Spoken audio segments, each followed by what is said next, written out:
Hey guys, so today is day 2 of our geothermal installation, and I have to say it went a lot better today. It's day 2 of our geothermal installation, and today went way better than yesterday. And we have our geothermal wells.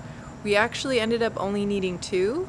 What was the total? It was 240, so 480 feet. They were able to do it in 2 wells instead of 3, so we were able to get them both done today, and the team was awesome, and I want to share with you what happened. So here we go, day 2.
What did we get? 240 feet.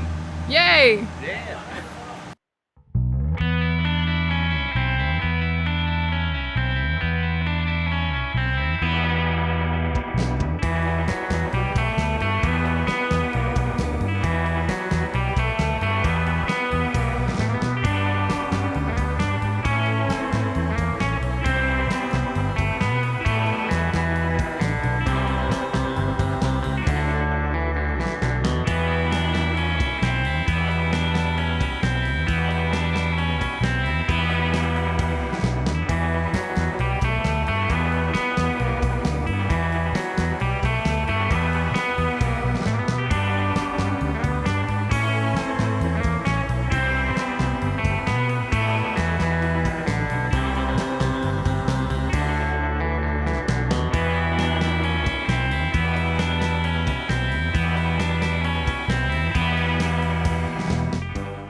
All right, so how far did we go? 240. Yes! Thumbs up!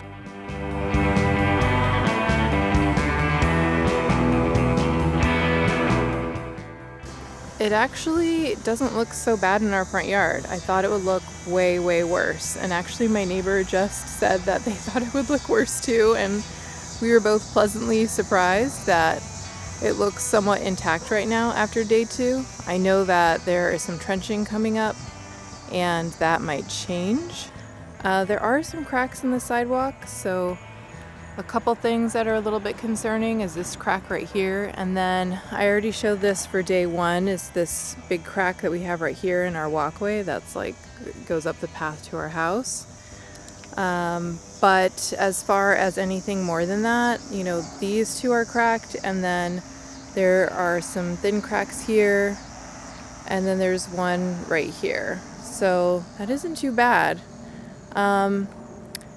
This over in this area, there's this sort of pile of dirt that's been pushed up, and then this is compressed down.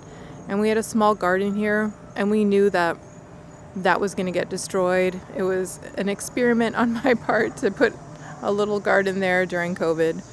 So we knew that that was going to happen, and that's fine. And we were really glad that we moved this tree out of the way, because we had a tree here that I talked about that we moved to the back, and it just would have been completely in the way of the truck moving back and forth. So it was good that that was not in the way for this. And then you can kind of see like a little bit of like lumps in the yard, but overall it looks pretty good. Called a silt fence to hold back all of the dirt. They use a lot of water when they're doing this. I think there might be some grout mixed into this as well.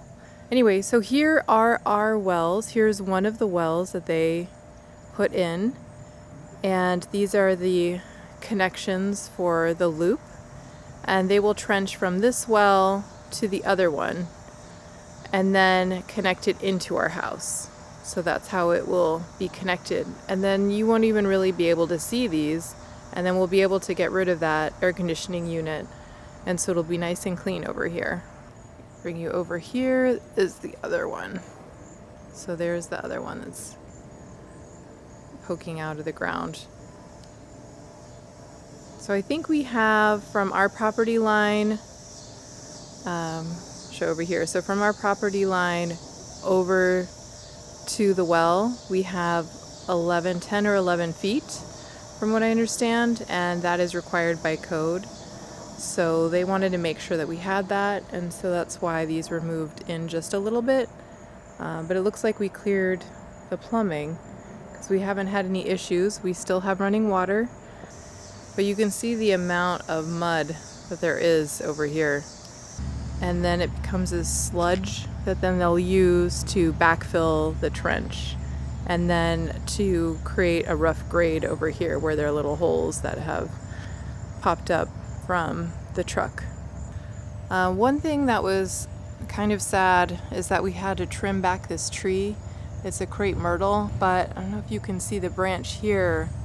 There was one that was growing over this way, but it was in the way of the truck coming back to drill, so they had to trim that back pretty far. There were a couple times where it looked like we were hitting bedrock, which would have been a problem, and we wouldn't have gotten the depth that we needed to do 2 wells, and we would have been forced to do 3. So you can really see it from here where they really kept the yard in pretty good condition, and the wells are tucked back. So a huge thank you to the team at Allied Well Drilling. They did an amazing job. So I appreciate all their hard work. I know that it is probably so much of a challenge to work on a lot our size, which is pretty tiny. This video is part of our sustainable renovation series, where we are making our Folk Victorian farmhouse that was built around 1905 more eco-friendly and energy efficient. If that is of interest to you, please subscribe to our channel, and don't forget to give this video a like. Thanks for stopping by our home.